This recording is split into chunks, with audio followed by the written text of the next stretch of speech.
안녕하세요. 오늘도 서연살롱을 찾아주셔서 감사합니다. 7년간의 결혼 생활을 마무리한 30대 후반 여자입니다. 참 길다면 길고 짧다면 짧은 세월이었어요. 비록 시어머니의 반대로 힘들게 시작한 결혼 생활이었지만 아이도 낳고 행복하게 잘 살고 있다고 생각하고 있었는데요. 인생에서 가장 힘든 시기에 시댁 식구들의 비밀 대화를 듣게 되면서 결혼 생활이 산산조각난 사연, 속 시원하게 한번 털어놔 볼게요. 제 나이 10살 무렵 아버지가 암으로 돌아가시고 엄마와 단 둘이 세상에 남겨지게 되었어요. 친할머니께서는 엄마 사주가 사나워서 자신의 아들을 잡아먹었다면서 모질게도 아무것도 없는 엄마와 저를 내쫓아버리셨고, 그 후로 월세 20도 안 하는 단칸방에서 힘든 어린 시절을 보내게 되었어요. 엄마는 어린 저를 키우기 위해서 식당 주방 일부터 청소까지 안 해본 일이 없을 정도로 악착같이 일하셨죠.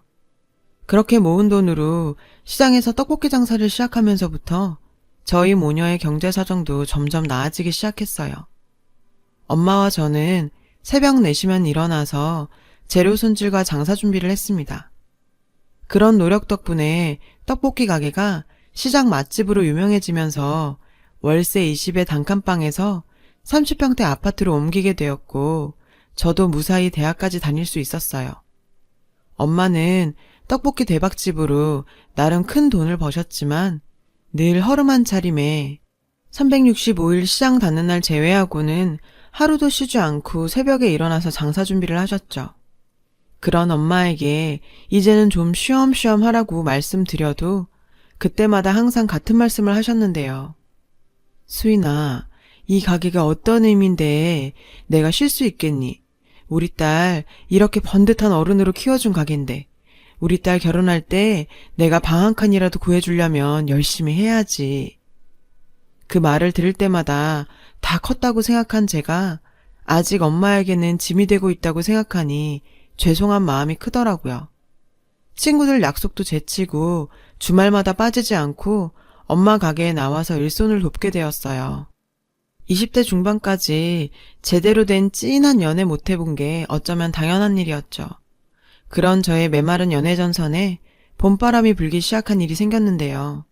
고딩 때부터 땡땡여고 오자매라고 불리며 뻔질나게 붙어다닌 친구의 결혼식 날, 친구들이 대부분 결혼한 유부녀들이다 보니까 저 혼자 아가씨라는 이유로 부케를 받게 되었어요. 남자친구도 없는 제가 말이에요. 친구 부부는 부케 받아줘서 고맙다며 신혼여행 다녀와서 식사 자리를 마련했어요.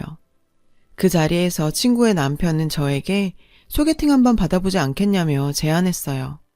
수인씨, 부케 받으면 6개월 안에 결혼해야 한대요. 안 그러면 시집 못 간다는데. 제가 진짜 보증하는 친구 하나 있는데 한번 만나보실래요? 사실 가장 친한 친구들이 다 결혼하다 보니 저도 마음이 싱숭생숭했던지라 소개팅을 받기로 하고 번호를 넘겨받게 되었어요. 그날 밤 설레는 마음으로 번호를 등록하고 카톡 프로필 사진을 보니 누군지 딱 알아차릴 수 있었어요. 결혼식 날 친구들 사이에서 신랑 친구들 중에 배우 이재훈 씨를 닮은 사람이 있다며 화제가 되어 있었거든요. 저 역시도 저 남자 괜찮다 생각하고 있던 참이었어요. 그런 그와 소개팅한다고 생각하니 마음이 콩닥콩닥 거렸어요. 연락을 해서 약속을 잡았습니다. 소개팅 당일 만나본 그는 수려한 외모만큼이나 서글서글하고 예의 있는 사람이었어요. 이런저런 이야기하다 보니까 처음 만난 사람이라고는 믿기지 않을 정도로 죽이 척척 맞았고, 둘 다 유럽 축구 광팬이라는 공통점은 저희를 빠르게 친해질 수 있게 해줬어요. 그는 유럽 축구를 이렇게까지 좋아하는 여자는 처음 본다며 신기해했죠. 그날 이후 저희는 축구 시청 핑계 삼아 만남을 지속했어요. 그러다 보니 자연스럽게 연인 관계가 되었죠. 연애하는 동안은 정말 행복했어요. 연인 사이에 공통 관심사가 있다는 건 정말 큰 장점이었어요. 제가 무슨 말을 해도 척척 대답이 나오니 저희의 대화에는 끊임이 없었고, 사귄 지 1주년 기념으로 떠난 프랑스 여행에서 축구 덕후 커플답게 축구장에서 프로포즈를 받았습니다. 그렇게 결혼을 약속하게 되었는데, 하지만 그 연애의 달콤한 행복은 그리 길게 가지 못했죠. 남편의 집안은 부모님, 형, 동생까지 온 가족이 공무원이었고, 나라의 녹을 먹고 산다는 자부심이 대단한 분들이었는데요. 그래서인지 저희 집안을 눈에 차지 않아 하셨어요. 특히 시어머니께서는 결혼도 급에 맞춰서 해야 한다며 저희의 결혼을 완강히 반대하셨어요. 사랑하는 남자의 부모라지만 저를 키우기 위해서 20년 동안 악착같이 장사해오신 엄마의 인생을 너무 무시받는 것 같아서 이 결혼을 굳이 해야 하나라는 생각이 들기까지 했어요. 그렇게 결혼을 한 해 만에 하고 있었는데 무슨 일 있었는지 남편의 설득에 시어머니께서 결혼을 허락하셨어요. 저희는 우여곡절 끝에 부부가 되었죠. 비록 환영받고 들어오지 못했어도 사랑하는 남자의 가족과 잘 지내고 싶어서 최선을 다했지만 시어머니의 그런 태도는 쉽게 바뀌지가 않았어요. 시어머니께서는 늘 옛날 같으면 산홍공상이라며 나라의 녹을 먹는 자신들이 장사하는 저희 집과 사돈을 맺을 수도 없었다며 늘 감사하게 생각해야 한다고 말씀하셨는데, 그럴 때마다 저희 엄마가 가게에서 버는 수입이 공무원 연봉의 몇 배는 된다는 말이 목구멍까지 올라왔다가 내려가곤 하더라고요. 그렇게 몇 년을 한 귀로 들어온 거 한 귀로 흘리면서 살다 보니 시어머니의 그런 소리들도 별 대수롭지 않게 넘길 만큼 점점 적응이 되었고, 예쁜 아들, 딸 키우면서 나름 행복한 결혼 생활을 하고 있었어요. 그러던 어느 날 아침에 한 통의 전화가 걸려왔어요. 여보세요? 수인이니? 나 옆집 반찬가게 아줌마인데 너희 엄마가 쓰러지셨어. 빨리 땡땡병원 응급실 와. 살면서 그런 경험은 처음이었어요. 전화를 받는 순간 다리에 힘이 풀려버리고 머릿속에는 어떤 생각도 나지 않았습니다. 엉엉 울면서 병원 응급실로 달려갔죠. 제가 도착했을 때는 엄마는 이미 의식을 차리고 앉아 있었는데요. 수인아, 넌 뭐하러 왔니? 그냥 잠깐 어지러워서 쓰러진 건데. 엄마 괜찮아. 울지 마. 의사 선생님이 몇 가지 검사만 해보고 집에 가도 된대. 엄마의 무사한 모습에 긴장이 풀리면서 응급실 바닥에 주저앉아 펑펑 울었어요. 그렇게 몇 가지 검사를 받고 일단 퇴원을 했습니다. 엄마는 집에 오자마자 오늘 장사 못했다시면서 내일 장사 준비해야 한다고 분주하셨죠. 그런 엄마의 모습에 그러면 안 되는 걸 알지만 엄마에게 살면서 처음으로 소리를 버럭 질렀는데요. 엄마, 도대체 뭔 부귀영화를 누리겠다고 쓰러진 다음 날에도 장사 준비를 하는 거야. 엄마는 그래도 장사는 해야 하지 않겠냐며. 엄마는 오히려 이렇게 걱정을 끼쳐서 미안하다며 저를 도닥여 주시더라고요. 참, 저도 철없었죠. 그런 엄마가 미워서 엄마를 뒤로하고 집으로 획 돌아와 버렸습니다. 엄마의 너무 억척스런 모습에 순간 화를 내긴 했지만 돌아오는 내내 가슴 한켠이 찜찜해서 견딜 수가 없더라고요. 그리고 며칠 뒤 제 그런 행동을 가슴치고 후회하게 되는 일이 생기게 되었죠. 진숙희님 보호자시죠? 여기 병원인데 얼마 전에 응급실에서 받은 검사 결과를 내원하셔서 설명을 좀 들으셔야 할 것 같아서 전화드렸습니다. 저는 단순히 검사 결과가 나왔겠거니 생각하고 별 대수롭지 않게 병원을 방문하게 되었는데 의사 선생님 말씀에 저는 무너져버리고 말았어요. 진숙희님 복부 CT 사진을 보시면 여기 간 옆에 보이시나요? 커다랗게 있는 부분이 종양으로 보이는데 더 자세한 건 조직 검사를 받아봐야 알겠지만 제 판단으로는 암으로 의심돼요. 빨리 어머님 모시고 오셔서 조직 검사를 진행해야 암일 수도 있다는 소리에 머리가 멍해지면서 그저 눈물만 쏟아졌어요. 엄마의 조직 검사 결과에 그저 기적이 일어나길 바랬는데 하늘도 무심하시지. 아빠와 사별하시고 악착같이 일만 하시던 엄마가 이제 조금 편해지나 했는데 췌장암 사기라니. 정말 하늘에게 쌍욕이라도 해버리고 싶은 심정이었어요. 암이 너무 진행되어 버려 수술도 불가능하고 항암 치료도 의미가 없다며 여명이 3개월 정도라는 의사 선생님의 말에 저는 바로 회사를 퇴직하고 엄마와 마지막을 함께하기로 결심했어요. 엄마도 남은 여생 병원에서 보내기 싫다며 퇴원하셔서 집에서 요양생활을 시작하시면서 저도 엄마 집으로 들어와서 지내게 되었어요. 남편에게는 미안한 일이었지만 엄마의 마지막을 외롭게 보내드리고 싶지는 않았거든요. 그렇게 엄마와 쇼핑도 하고 목욕탕도 함께 다니면서 장사로 바쁘다는 핑계로 못해본 평범한 모녀 사이의 버킷리스트를 하나하나 작성했고 그 버킷리스트를 다 채울 무렵 엄마는 제 곁을 떠나셨습니다. 장례식장에는 엄마의 20년 시장 인생이 결코 헛되지는 않았다고 느껴질 만큼 많은 시장분들이 장사를 제쳐두고 찾아주셨죠. 그 덕분에 장례식장에 근저 화환을 놓을 자리가 부족할 정도였어요. 하지만 엄마의 죽음을 안타까워하는 많은 행렬들 가운데 시댁 식구들은 그 어디에도 없었습니다. 그 이유 한번 거창했어요. 얘야, 사돈이 참 안타깝게 됐구나. 그런데 말이다. 너도 알다시피 네 시아버지하고 내가 마지막 승진 앞두고 있는데 그런 곳을 찾는 게 찜찜하구나. 네가 좀 이해해 주길 바란다. 장례식장이 그런 곳이라니. 무슨 못 올 곳이라도 되는지요. 자신의 승진을 앞두고 부정탄다며 사돈의 장례식장에도 얼굴 한번 비치지 않는 시댁 식구들이었어요. 애초에 산업공상 외치면서 장사하는 사람들은 제일 아랫등급으로 생각하는 시댁 식구들이기에 별 기대도 안 했지만 남편의 태도는 정말 이해할 수가 없었어요. 남편은 제 옆을 지키기는커녕 들락날락하기 바빴고 심지어 장례 중간에도 헬스장까지 다녀왔더군요. 마치 남편은 장모의 장례식이 자신의 일이라고 생각도 안 하는 것 같았죠. 그 때문에 저는 3일 내내 엄마의 빈소를 거의 홀로 지켜야만 했어요. 그렇게 엄마를 잘 떠나보내고 아이들을 데리러 시댁을 방문했는데 남편과 시부모님 사이의 대화는 제 온몸에 소름을 돋게 만들었어요. 사돈 떠나간 건 안타깝지만 우리 이제 사돈한테 빌린 돈은 안 갚아도 되겠네요. 차용증을 따로 쓴 것도 아니니. 아참 현수야, 네 장모 가게에 거기 시장 재개발 들어간다면서 소진 애미한테 잘 말해서 거기서 우리 은퇴 후에 카페라도 하나 차리면 좋겠는데. 엄마, 걱정 마. 내가 처음에 결혼할 때 말했잖아.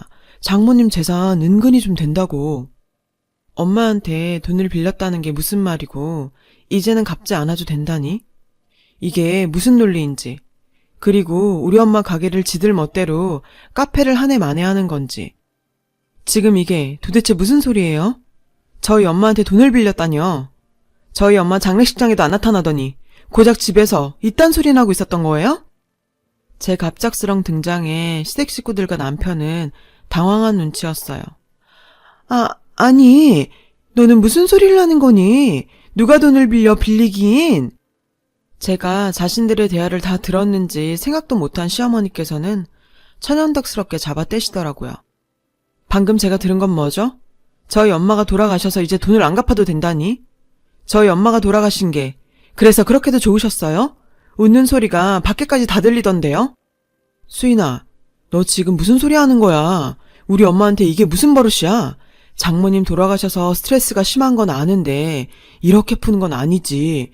우리도 장모님 돌아가셔서 네 걱정 많이 하고 있었다고.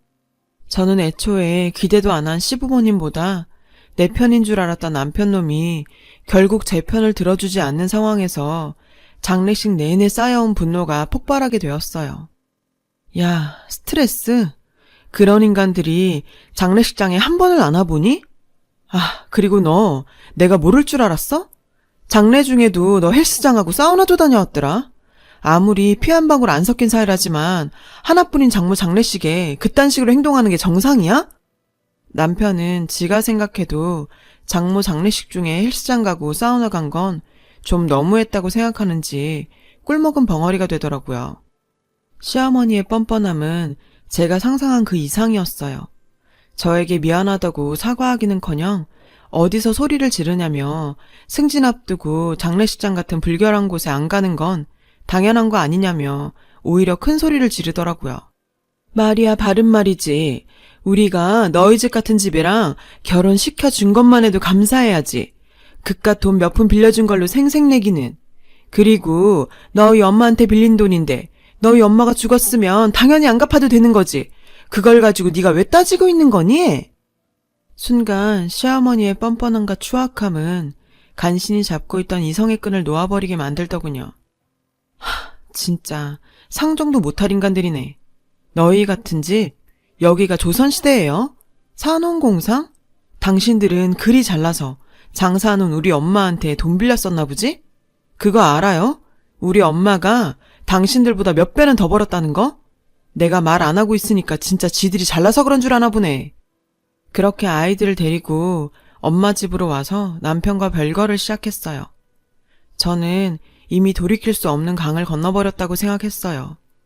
남편과 이혼을 준비하는 동시에 시부모님에게 채무 반환 소송을 걸어버렸더니 시어머니가 저희 집으로 헐레벌떡 찾아왔었는데요. 너 미쳤니? 우리 망신살 주려고 작정한 거니? 채무 반환 소송이라니. 네가 무식해서 잘 모르나 본데 차용증 있어? 차용증 없으면 아무것도 못해. 알아? 괜히 시간 낭비하지 말고 소송 취하해라. 너 안 그러면 내가 무고죄로 고소할 테니까. 겁먹은 개가 짖는다고 했나요?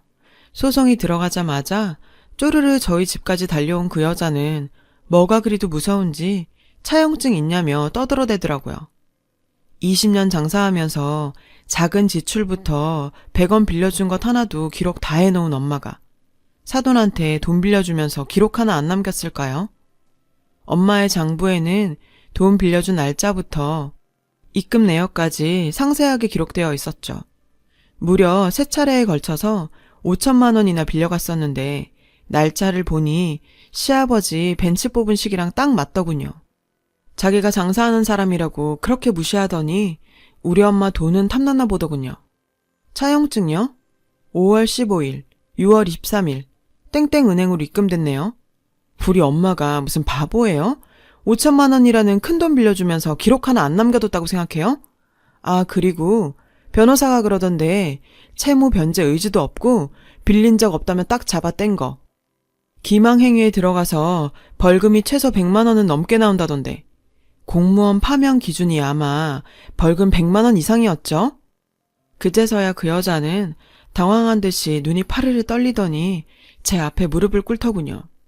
수진애미야, 한 번만 용서해다오. 네 시애비가 벤츠 그렇게 가지고 싶다고 해서 너희 엄마한테 돈 좀 빌렸다. 다 갚을 생각이었는데 사돈이 그렇게 되고 안 갚아도 되는 줄 알고 그랬다. 돈은 다 갚을 테니 소송만 좀 어떻게 취하해다오. 그렇게도 염치 없이 뻔뻔하게 굴더니 제 손에 들린 입금 내역서 앞에 무릎까지 꿇다니 정말 한심하기 짝이 없었습니다. 그렇다고 우리 엄마를 그렇게 기만한 이 인간들을 용서해줄 필요는 없는 거죠. 당연히 돈은 갚으셔야죠. 그런데 소송 취하는 못하겠네요. 그간 기만행위, 채무 불이행 관련해서는 처벌을 받으셔야죠. 에휴, 꼴랑 5천 욕심내시다가 그렇게 자랑스럽게 생각하신 공무원 파면되고 공무원 연금 다 날리시겠네요. 다 자업자득이라고 생각하세요. 무릎 꿇고 있는 그 여자를 집 밖으로 내쫓아버리면서 저는 그렇게 7년간의 결혼 생활을 소송으로 마무리하게 되었습니다. 저는 이혼 후 엄마가 남겨준 레시피로 떡볶이 가게를 시작했는데요. 떡볶이를 만들 때마다 새삼 26년 전 엄마가 어떤 마음으로 떡볶이를 만들었는지 뼈에 사무치게 느끼고 있어요. 오늘따라 유독 엄마가 너무 보고 싶네요. 여러분도 늦지 않게 엄마에게 감사함을 표현하는 하루가 되었으면 좋겠어요. 제 긴 사연을 들어주셔서 감사해요. 여러분, 사연 댓글에 응원과 현명한 조언 부탁드려요. 좋아요와 구독은 저에게 큰 힘이 됩니다. 오늘도 좋은 일 가득하세요.